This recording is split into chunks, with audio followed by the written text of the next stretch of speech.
Alang karon sa tuang pagpamalandong sa pulong, invite you to open your Bibles to the book of Romans.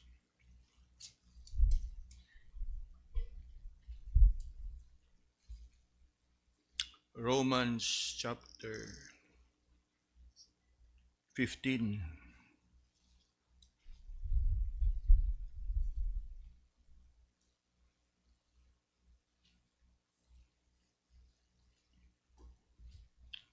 Romans chapter 15. And we shall consider for tonight's meditation verse 13. Romans 15 and looking at verse 13.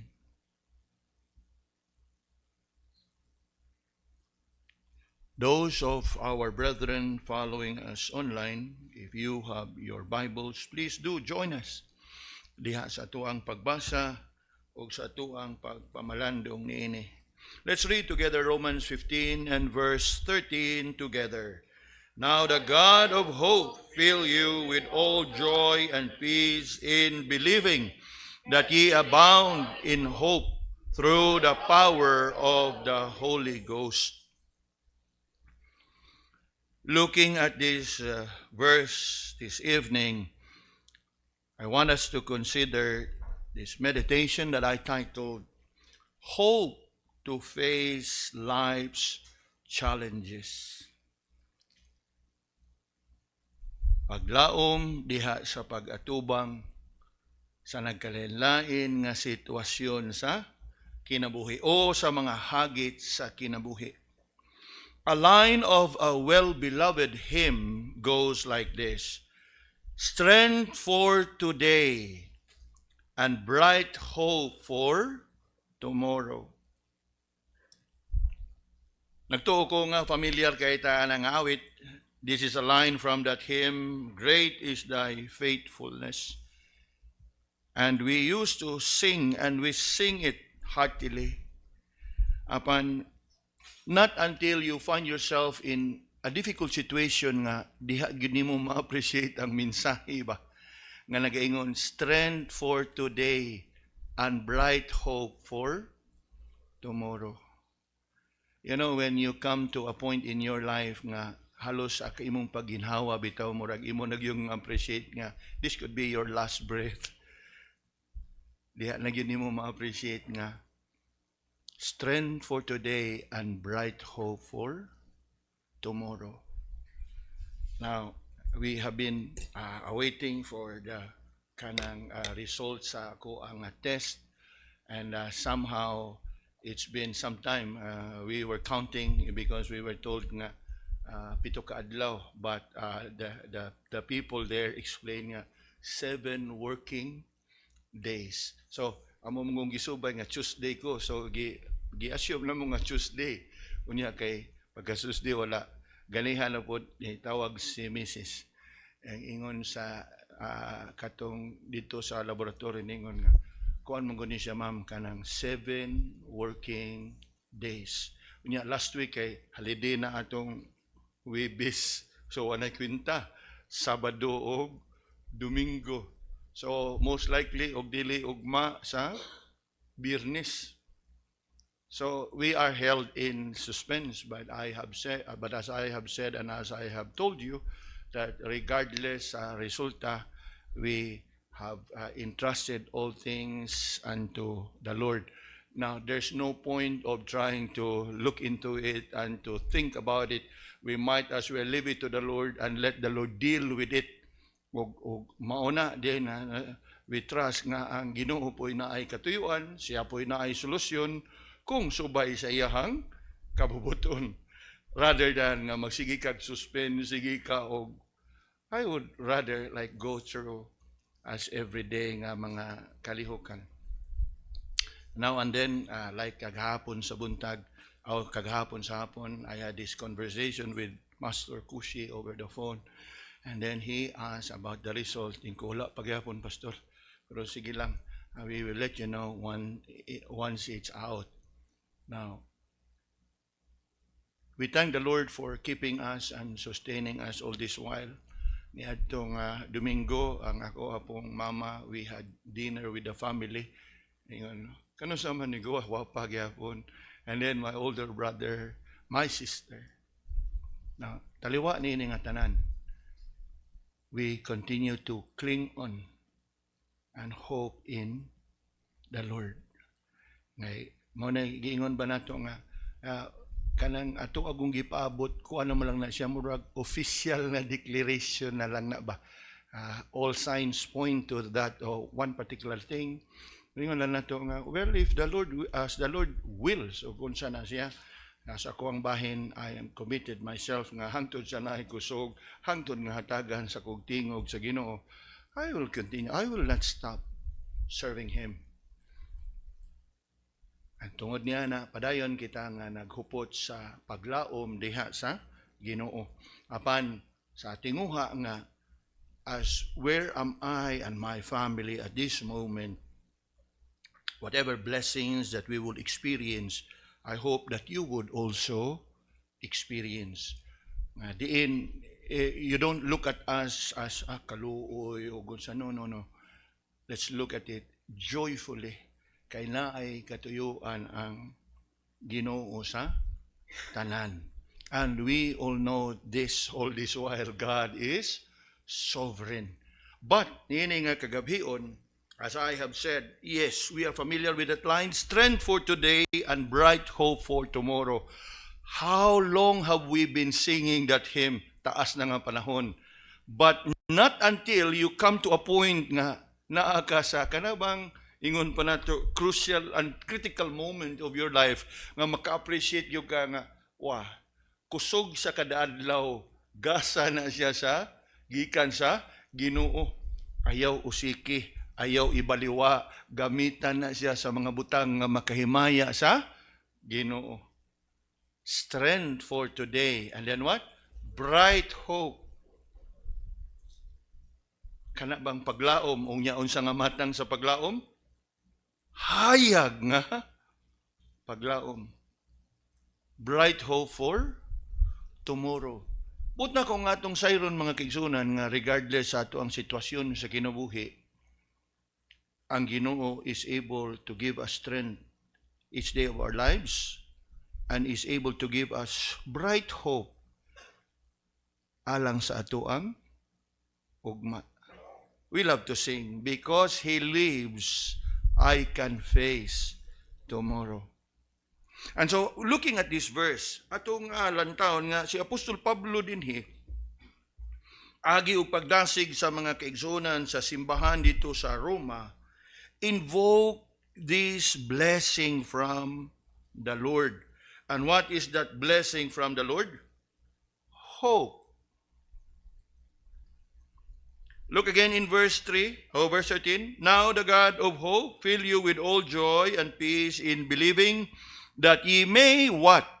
Abound in hope through the power of the Holy Ghost. You know, mga kaigsunan, as we look at the people in the world, nagkalain-laing matang sa tao atong makita. Apan, if we are to sum it up in three categories, these will be the three categories whereby people can be put into. Una, there are those people that have no hope, meaning the hopeless ones.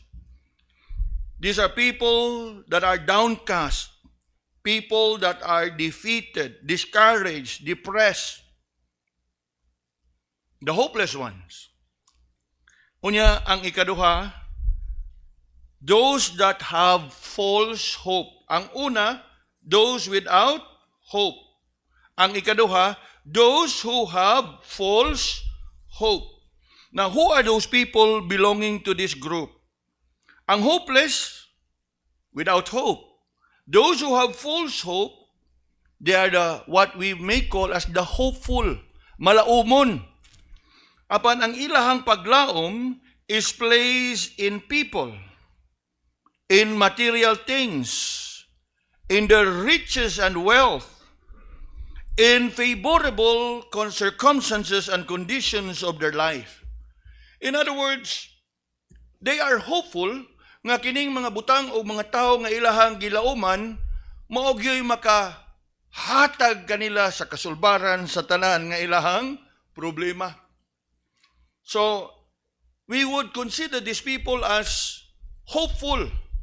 In other words, they have hope, but their hope is somehow placed in people and things.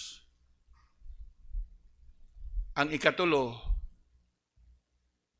una is hopeless, those that are without hope. Ang ikadua, hopeful, those who have false hope. Ang ikatulo, those that are full of hope. And who are these people that are full of hope? These are the people with great confidence, faith, trust, and blessed assurance diin in the Lord. So tulo ka matang sa tao ang imong ma-encuentro sa kalibutan. Those that have no hope, those that are hopeful, and those that are full of hope. Now, as we think about it, ato ni siyang mahulagway usab. Obviously, who falls under those that have no hope or the hopeless? The unbelievers.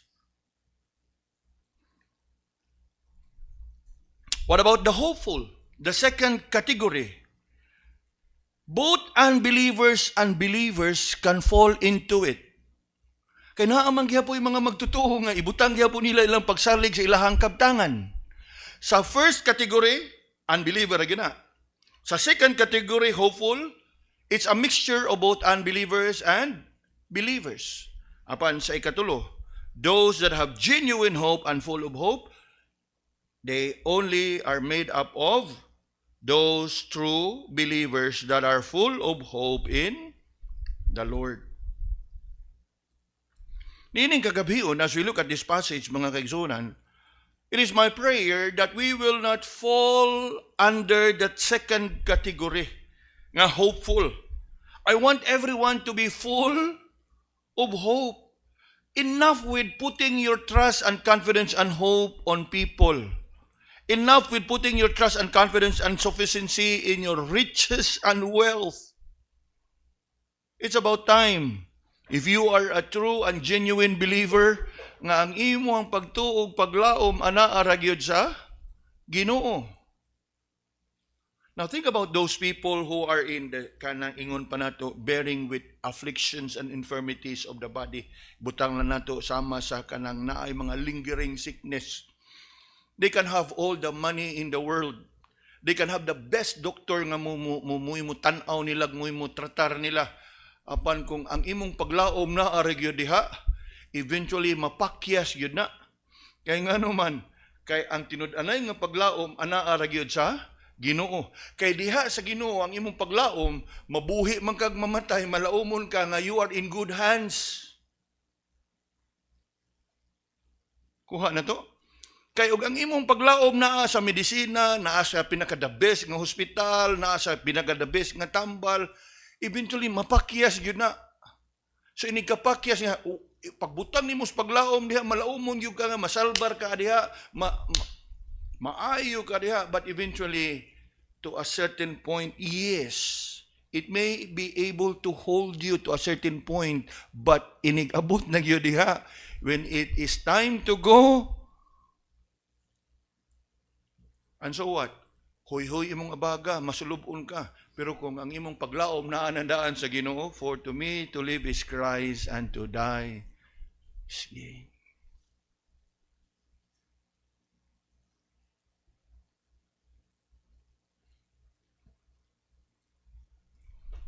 And that is what the Apostle Paul here is invoking upon the believers in Rome. Now, if you look closely at our text, it is actually a benediction. And what is a benediction? A pronouncement of God's blessings. A pronouncement of God's favor. And as we think about God's blessing and God's favor, Romans 15 have three benedictions. The first is found in verse 5 and 6. Look at verse 5 and 6. Obvious kayo because it begins with the same word, now the God. Now the God. No? Our text begins, now the God of hope. In verse 5, now the God of patience and consolation grant you to be like-minded one toward another according to Christ Jesus, that ye may be one, and one mouth glorify God, even the Father of our Lord Jesus Christ. That was the first benediction. Then our text is the second. The third is found in verse 33. Now the God of peace.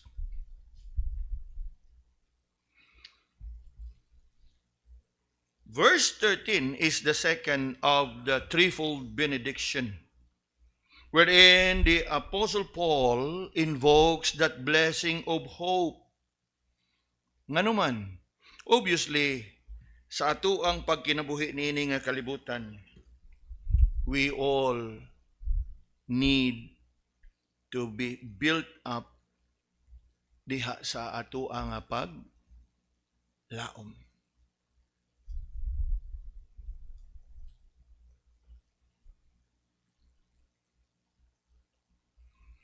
And Paul here is bringing to our attention that blessing of hope that is somewhat unique. And why I say unique? Because it is that blessing of hope that you cannot find by looking within you. You cannot find it by looking around you. You cannot find it by looking behind you. You can only find it by looking unto God.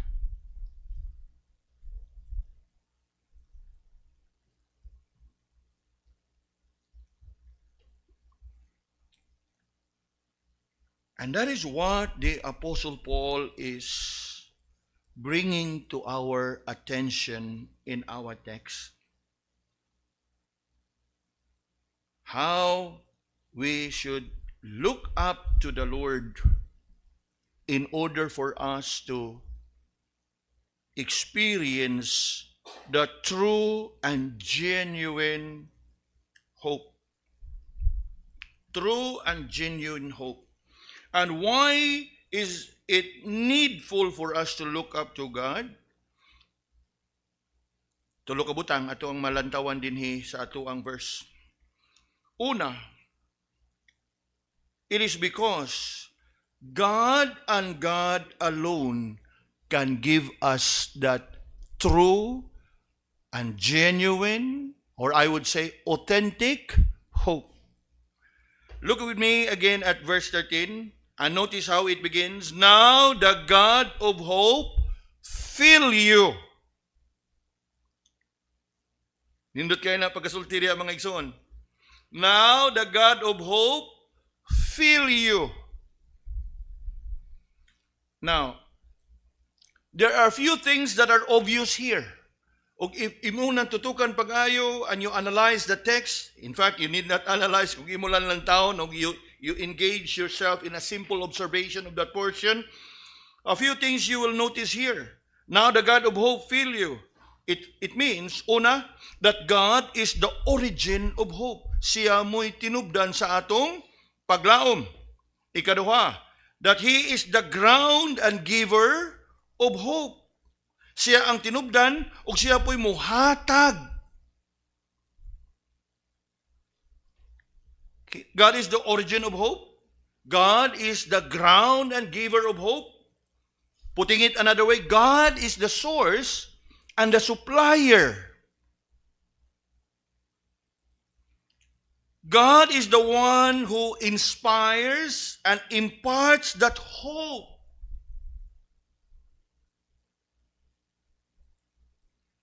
Buti pasabot mga kaigsunan, kining tinud-anay nga paglaom is not something that you can master yourself. It's beyond us. You need to look up to the Lord. This is not about positive thinking. You know, we often hear this, right, from among people, even from among us sometimes. Wow, hope, just hope.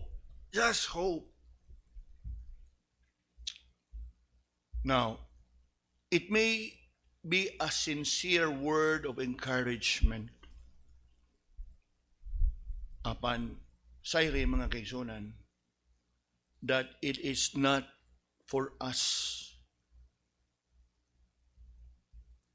to cultivate and to produce that hope. Kay kung imong tan-awon ang maong verse, the God of hope fill you. You know that word fill? It is that word that meaning that He will empower you. Siya mo itinubdan o siya mo mahatagan na nimo. Ngani mingon gini kag feel. There is that kind of an idea nga diin you are being possessed by it. And who makes it possible that you would be possessed by hope? The God of hope.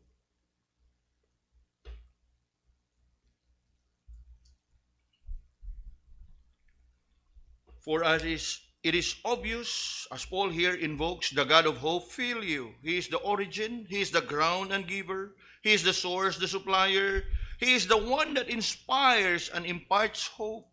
You know, as we think about being inspired, it's not about kanang inspired as God inspired the Scripture. But the more you would know about God, the more you would trust Him. And the more you would trust Him, the more you will have hope in Him. Nga naman, kay but na ko nga atong sayron nga ang kanang atong paglaom diha sa atong Ginoo, base ka na siya sa atuang pagtuo ngadto sa Ginoo. Remember Hebrews 11 verse 1? Faith is the substance of things hoped for. So, kanang paglaom nga atong gihuptan diha sa Ginoo, magagikan ka na siya diha sa imuhang pagtuo. The more you are grounded in the Scripture, the more you know about God in the Scripture, the more you would have that hope. That regardless of circumstances, padayon ka nga na ay pagtuo sa Ginoo, o sa imong pagpadayon nga pagtuo pagsalig sa Ginoo, padayon nga iyahang gilig-on usab, and padayon nga He will fill you with hope.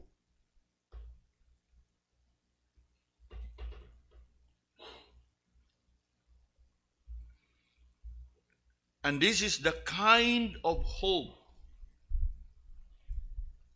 nga maangkon lamang sa mga magtotoo.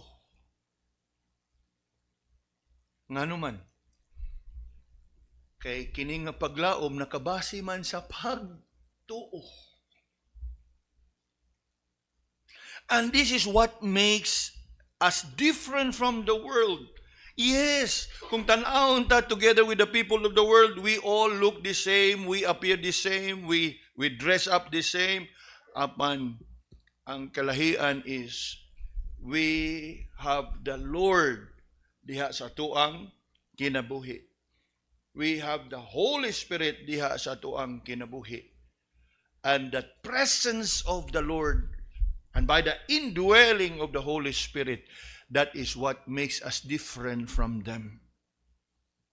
Nga naman, lantawa na gunang verse 13, now the God of hope fill you with joy and peace in believing.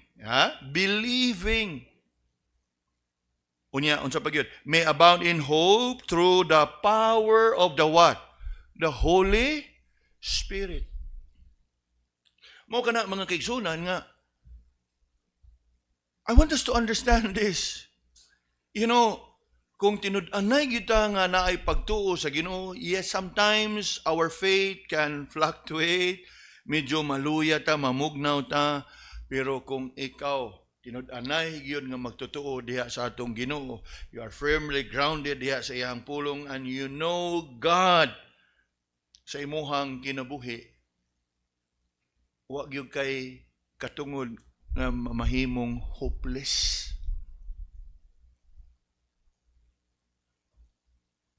mabutang sa anugon og mamahimong kawang ang imuhang pagtuog Kristohanong pagkinabuhi kung sama sa tao sa kalibutan wa kay paglaom. Nga naman, kay ang kamatuoran mao ni, the God that we worship is the God of hope. And being the God of hope, He is committed to what? Fill us. He is committed to fill us with hope.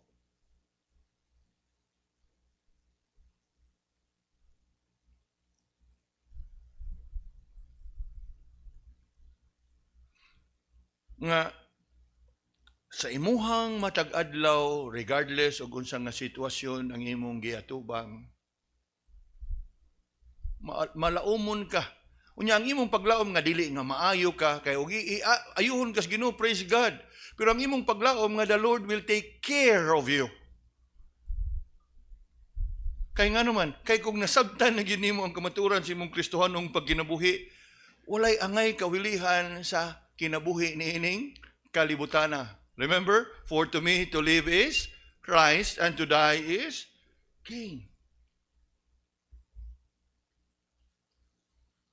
But if you are a young believer, or perhaps you are not firmly grounded in God's Word, I am sure nga somewhere in between na ay mga kabalaka, na ay mga kahingawa.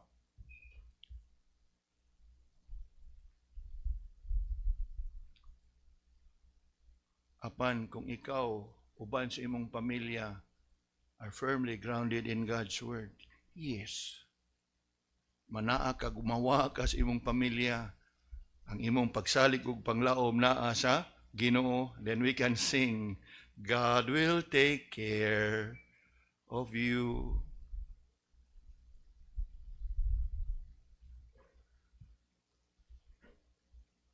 Unless you are not firmly grounded sa kamatuoran sa pulong sa Ginoo, while it may not be sinful nga naa kay mga kahingawa, but it surely will trouble you. Kung magpadayon ka, anak ka na bitang mga mag-unsa na lang, what if, at the first sign of it, invoke Diyos imong kagalingon, surely the Lord will take care.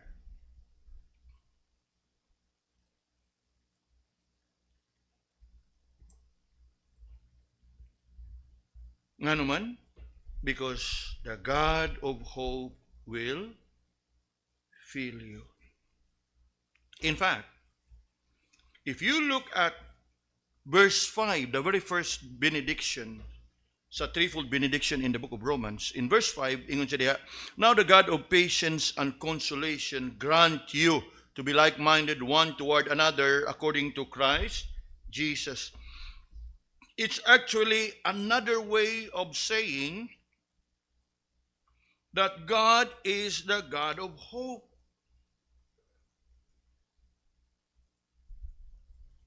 Nga naman, kay sa iyang pag-ingon that the God of patience and consolation. Mga kaigsunan, ang usa ka Kristohanon nga naay pagtuo sa Ginoo, naay paglaom, ug tungod kay naa kay paglaom, surely you will persevere, patience. Surely you will persevere in the midst of trials and testings.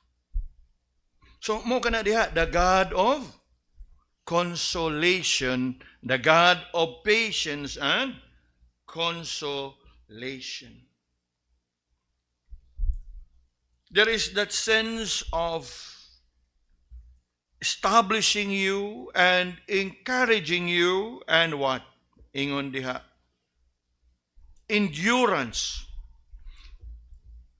Now the God of patience, and we think about patience, it is patient endurance or enduring patience. Meaning, kung naa kay paglaom sa Ginoo, regardless sa imong sitwasyon nga giatubang, you surely will not give up, but rather you would persevere. Nga naman, because of your faith and hope in God.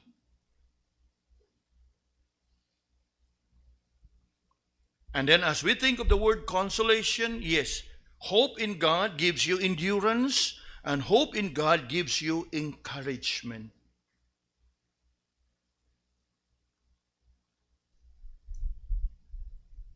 Di ba tinod?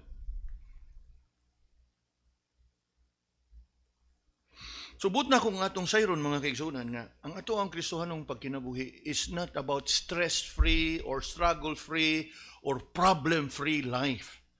In fact, naataan na tanan. What makes the difference ato ang kinabuhi is naatay paglaom. O nganong naatay paglaom? Kay naatay pagtuo o pagsalig sa atong Ginoo.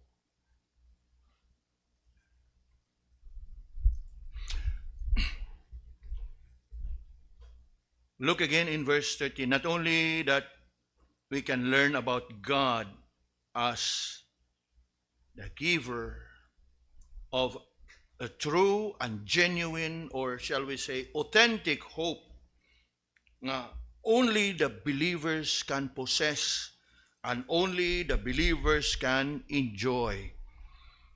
Another thing I'd like us to learn from here is when God gives us hope, it's not just an authentic hope. It is also an abiding hope. Abiding simply means nga naa na diha, dili na wala.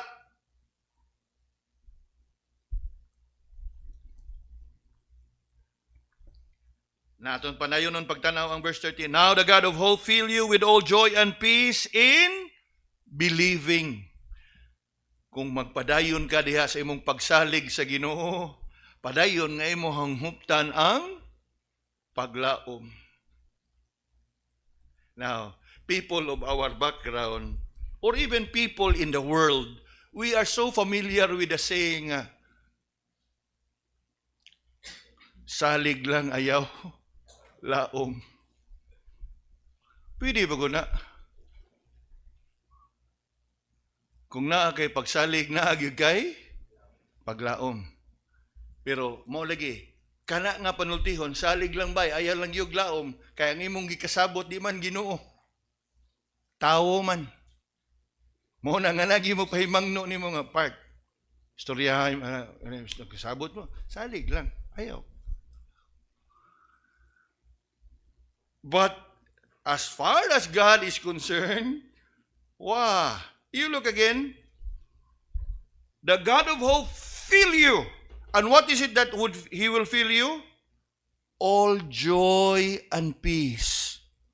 Now, regardless sa sitwasyon sa imuhang kinabuhi, the God of hope will give you authentic hope, and the God of hope will give you abiding hope. And that hope is best expressed in what? Joy and peace. You know what it means, mga kaigsunan? Ang mga anak sa Ginoo, wag yu angay nga magmuro. Ang mga anak sa Ginoo, wag, yes, kanang straightforward nga pag-interpret ani. Ngano man, the Lord is filling you with hope. And that hope nga mo sampot mo resulta with joy and peace in the midst of tribulation. Now, you look at the people in the world, usahay ilang lingaw-lingaw nilang kaugalingon. Di ba? Siguro kita, kaniadto wa pusod ta kaila sa Ginoo. Okay ra ka ba? Okay ra kayo. Pero dili gid tinud-anay? Okay. Pero sa ato karon when people would ask me, kumusta man? The Lord is good. The Lord is merciful with no reservation.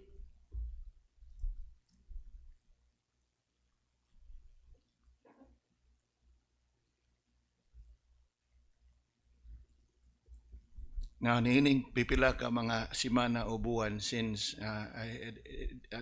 this came out sa ako ang kondisyon.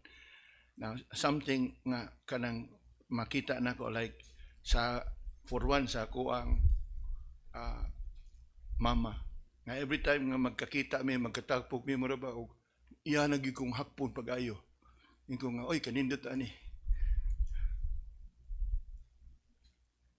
Ang akong mga igsoon, mura wag nanay ingon nga, we love you. Ano, of course, we are used to hearing all this. We used to have this exchange of kanang affection, expression. But this time around, mura ba, oh, I don't know. Pero I'm thankful to the Lord. I'm thankful. Munguta na sila, kumusta man ang kuan? Kuha pa man mga resulta. Like last Sunday dinner, ang amo ang kanang kamaguangan ng utana. It so happened nga ang iyang wife was in the States for 2 weeks or 3 weeks. Niya dito, while dito sa States, mag-message, kumusta man ka?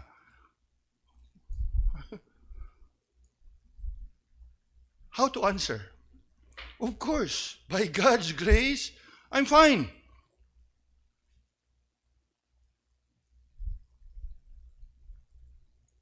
Unya, makasiguro gyud ka nga it's not about putting up or projecting that you are fine. My body may not be well, but my entire being is full of hope. Kuha na to? Our body may not be that well, apan ang akong panglantaw, disposisyon sa kinabuhi, malinawon, malipayon. And you just have to experience it yourself. And how to experience it? Trust in the Lord and hope in Him. Dili na ni siya pareha sa una nga, oh, okay ra, may problema. Andam na tagya na, huwag na din. Di ba?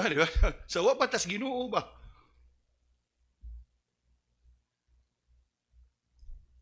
Naunsa naman lay kilainan nimo sa di pa kang magtutuog sa magtutuog ka og mao ra gyapon imong gikahadlukan.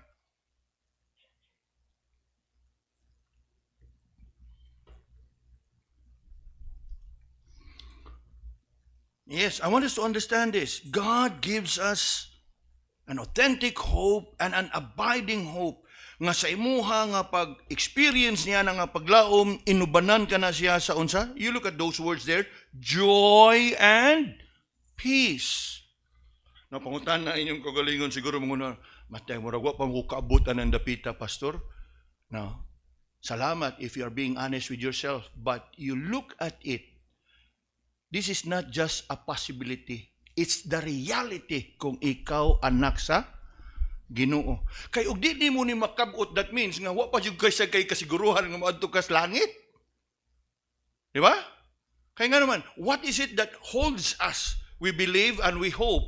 In fact, that is our blessed hope. Nga kwaon ta sa Ginoo. If you are still uncertain with it, may sigurong imong examino nimong kagalingon nga sa imong pag to.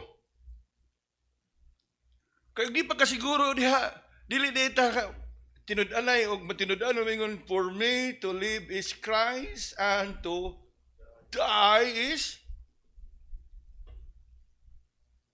yes, humanly speaking, naay mga kahingawa, naay mga kabalaka, but I would take comfort.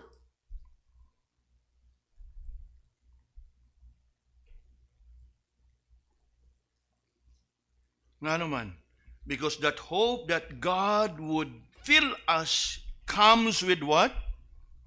Joy and, you look at this, peace.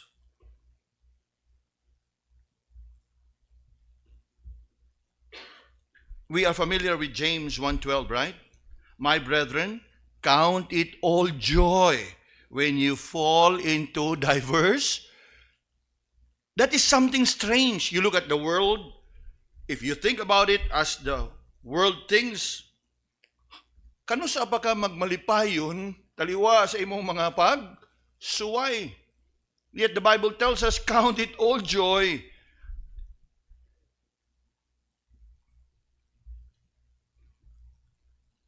It's not just a possibility, it's a reality. And this is something that is unique among Christians. Kay kita kaniadto sa wa pata sa pagtuo sa mga pagsuway nga atong giatubang awa na We are shaken and everything. Sometimes diha na tas pagtuo, we are shaken also apan diha sa tuang pagkabalakag makadangop kas Ginoo ug sa imong pagdangop sa Ginoo nakaangkon kag kahupayan. You are comforted. And diha sa imong comfort, you can have that confidence nga ang Ginoo magauban kanimo. Because the hope that He fills us with comes with joy and peace. Now, we need not really expound on that word because we are familiar with the word, right? Joy. It is that state and condition that is not dependent upon our circumstances.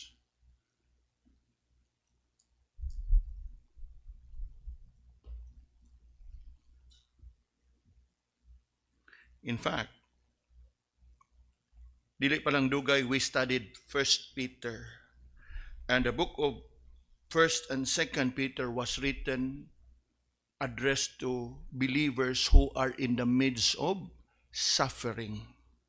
And you know what Peter wrote in chapter 1 and verse 8?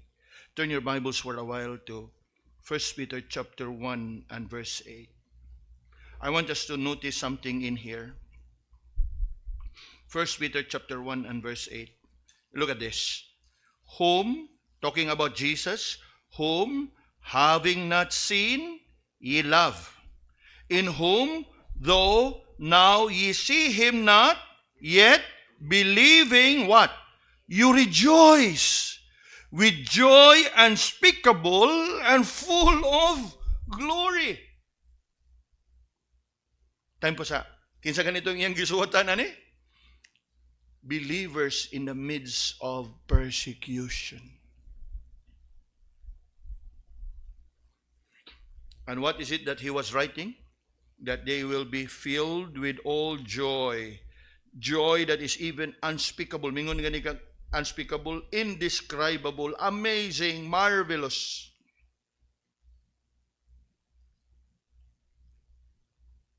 That is the kind of joy.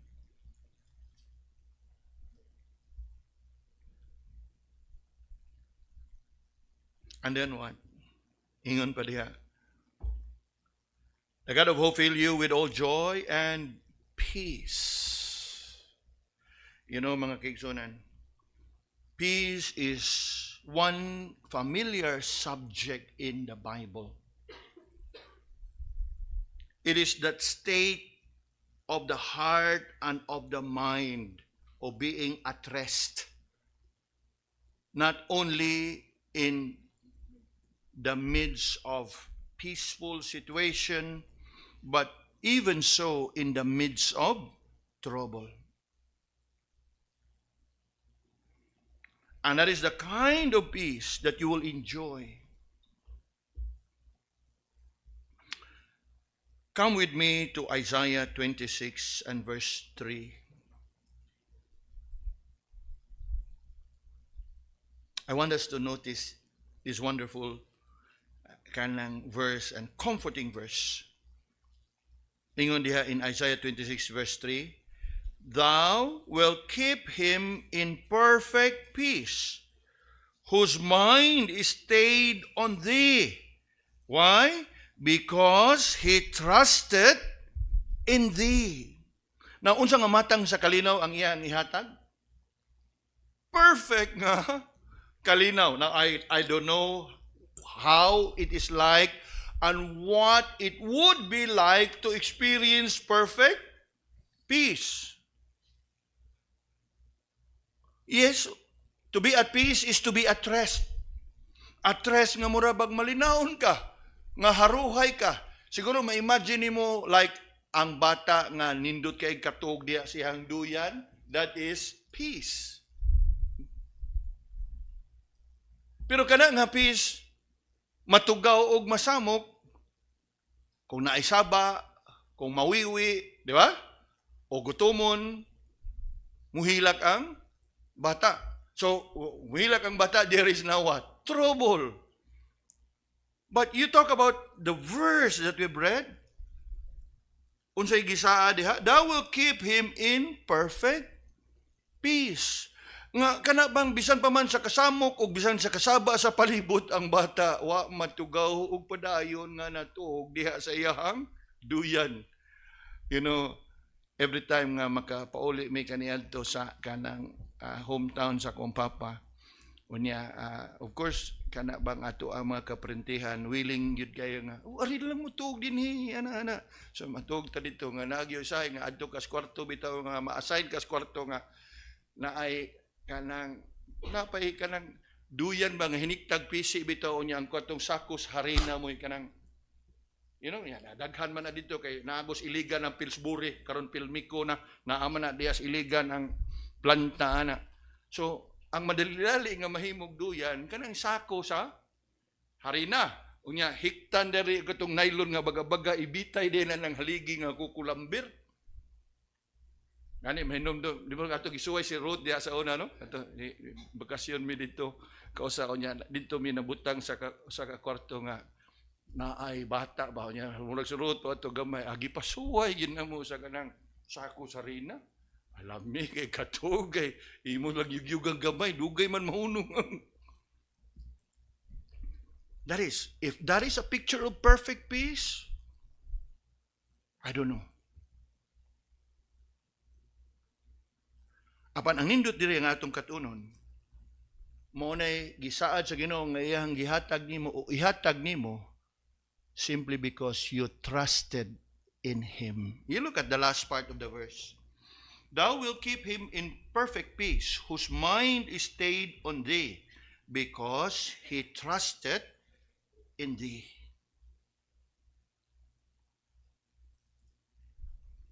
There's that hymn that we also love to sing. When peace like a river attended my way. Yes, mo na siya. Kana nga matang sa kalinaw. And only God and God alone can give us that kind of peace, that internal serenity, ang kalinaw diha sa imuhang kinabuhi, sa imuhang kasing-kasing, sa imong hunahuna, taliwa sa mga kasamok. And that is what Jesus meant when he said in John 14 and verse 27, peace I leave with you, my peace I give unto you, not as the world giveth, give I unto you. Mo nang niingon dias katapusan in that verse, let not your heart be troubled.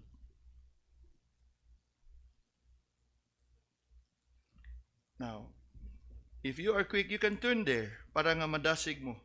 Just as I am comforted, just as I am encouraged. Ingon diha ang katapusang bahin sa verse 27, John 14. Peace I leave with you, my peace I give unto you, not as the world giveth you, give it I unto you. Tanawan ang bahina diha. Let not your heart be troubled, neither let it be afraid. Neither let it be afraid. You know what it means? Ayaw tuguti nga malisang ka. Ayaw tuguti nga mahadlok ka.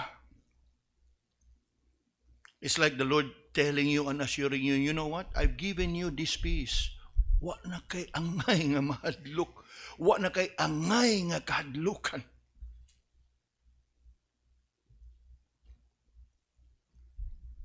You look at that part that says, let not your heart be troubled, neither let it be afraid.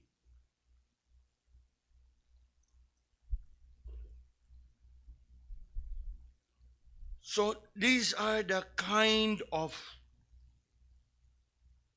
kanang blessing nga imuhang madawat diha sa Ginoo, being the source, the supplier of hope. Now, I don't know where you are sa inyoha karon nga mga kinabuhi, but for sure, you would appreciate having come to that understanding of this wonderful and assuring truth nga kita ay nga mga kaanakan sa Ginoo, mga Kristohanon o mga magtotoo diha kang Kristo, we can always hope in God.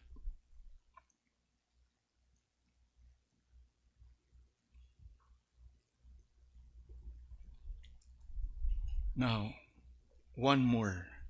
God gives us authentic hope and abiding hope. There's one more. Still in verse 13. God gives us abundant hope. Look again in verse 13. Now the God of hope fill you with all joy and peace in believing, that ye may what? Abound in hope. You know, as we think about the word abound, it means what? Abunda. Ug mingon gani kag abunda, sobra-sobra. Mingon gani kag sobra-sobra, more than sufficient. In today's expression, to the max. And what else?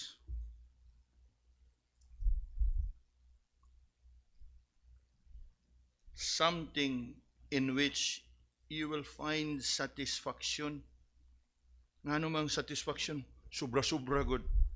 Bantay mo ana nga kanang lit if ikaw you are enjoying a good meal. Unya at the end of it makaingon ka nga lami sa ko ano pero murag apiki lang. No?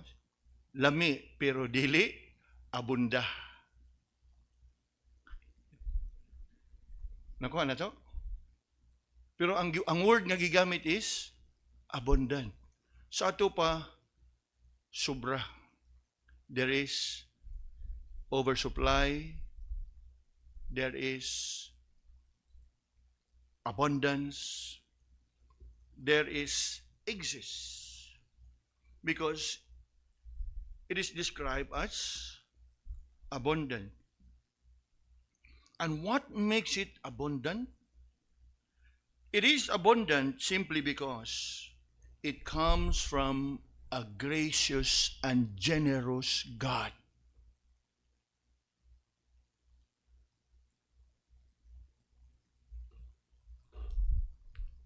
And as we think about coming from a gracious and generous God, again, we should be reminded nga kini nga paglaom dili ni ato gasa gyapon ni siya gikan sa Ginoo. Unya kini nga gasa nga gikan sa Ginoo, dili na ninimo kinahanglang pangayoon. Kay naingon man ang verse, He will fill you. Unsa ra may imong buhaton? You don't have to do anything. You don't even have to ask. Just keep on trusting the Lord. Kay automatic na if you keep on trusting the Lord, surely you will keep on hoping in the Lord. Dili na kakinahanglan nga maingon nga, Lord, tagay kong paglaom. Murag wa man siguro gani, siguro tayo nag-ampo nga tagay tag paglaom. Siguro ang most gyud nato nga Lord, lig-una ang akong pagtuo. Kay diha sa imong pagtuo comes paglaom.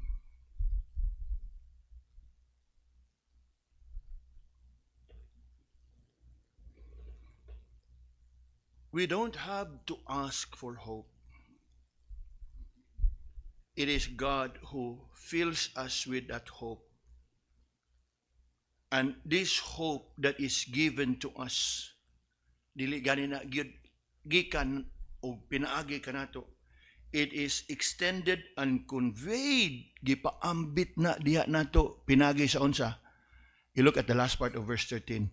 Through the power of the Holy Ghost. In other words, gasa na siya sa gikan sa Ginoo. It's a blessing. It's a privilege from the Lord.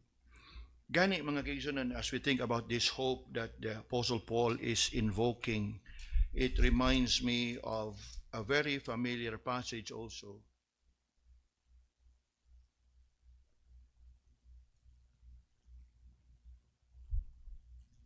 from the book of Psalms.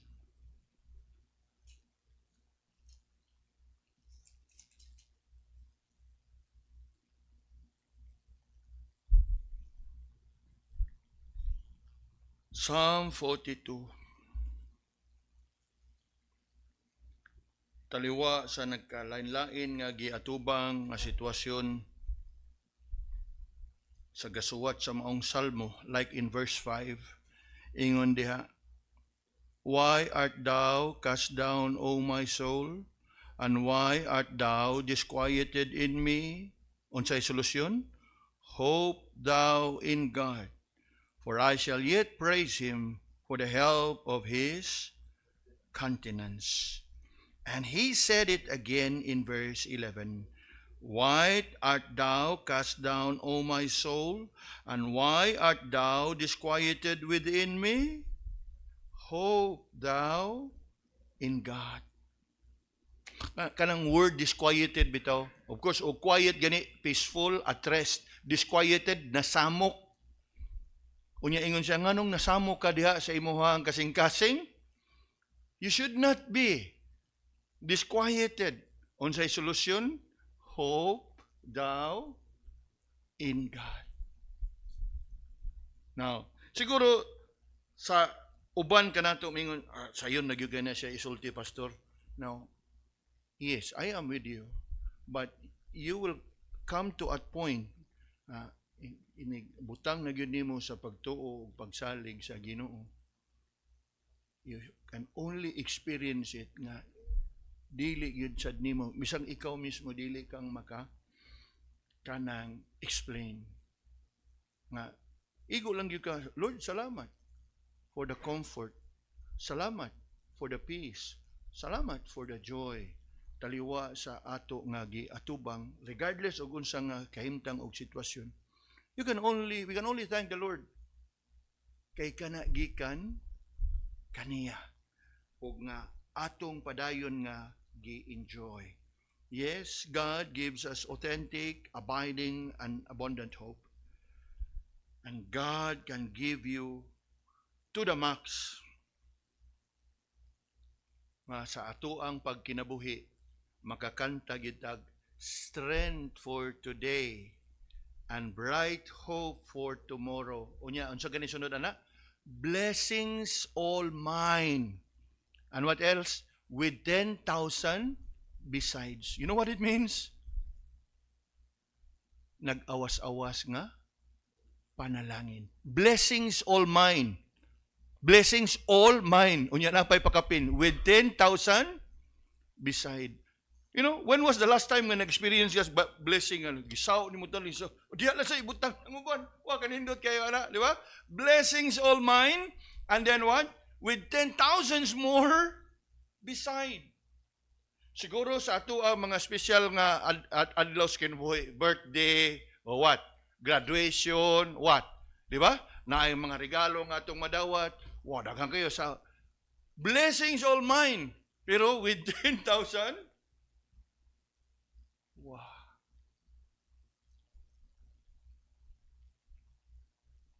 Mo kana nga sa atong Kristohanong pagkinabuhi, you don't look much on your burdens and cares and troubles in life. Continue to look up to the Lord.